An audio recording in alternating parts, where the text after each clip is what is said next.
I'm not going to speculate on hypotheticals, but I'm going to do everything I can to support Romney and whoever he selects as his vice president, because we can't afford another 4 years. But I've got the job that I want.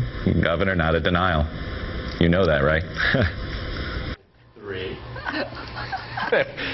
I mean, it was amazing. Let's bring back our panel, Nia, Malika Anderson, David Drucker, Susan Page, and he changed the subject to the Big 12. Yeah. Which, I mean, it was like, okay, campaigning for the vice presidency. I feel like we have seen some. I think Bobby Jindal is interested. I think it's pretty clear. Paul Ryan was at the Reagan Library and Rob just Portman was totally auditioned. Yeah, and Kelly talking about debating the talking about her experience. So on in her They're experience. all interested, with the exception of maybe Mitch Daniels. I believe him. You do believe him? Else, forget it. Yeah, all want. Marco Rubio going to South Carolina. Different this time from previous.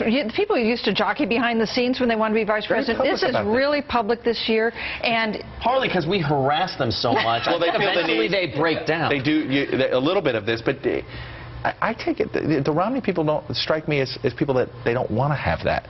Like that maybe they won't like that. I disagree. I think that they want to stay in the news. I mean, what's his big problem from now? The only thing he's going to do is choose a vice president, right? Before the convention. Before the convention, that's a big story. This keeps him in the news and in a semi-positive way, without like that sort of like fun. People making his case, right? Well, and he's seen as somebody who's wanted. All of these, most of the people we're talking about are very respected in Republican activist circles among the grassroots. They're on TV saying how great Romney is.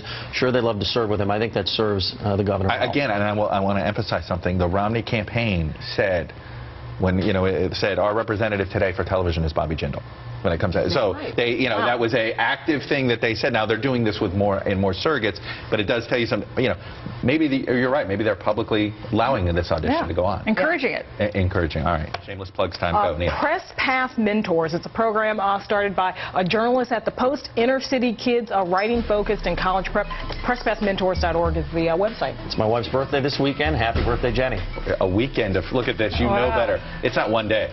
You're doing an entire weekend. I have an infant son. I need to give my wife as much as she wants. 30 years ago today, I woke up in a cold sweat, but all my relatives were in town, so I went ahead with the wedding. Today, our 30th anniversary. It's worked out. My shameless plug, Carl P. Lube Store. Wow. I'm so excited. Lube Store.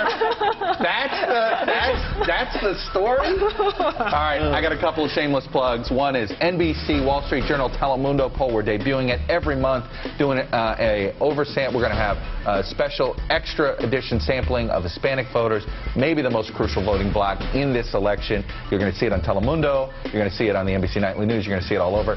Second, NBC Marist polls, a series of battleground polls. They come out tomorrow morning. Don't miss it. That's it for this edition of the Daily Rundown. As I said, we'll see you tomorrow with those polls coming up next. Chris Jansing, bye-bye.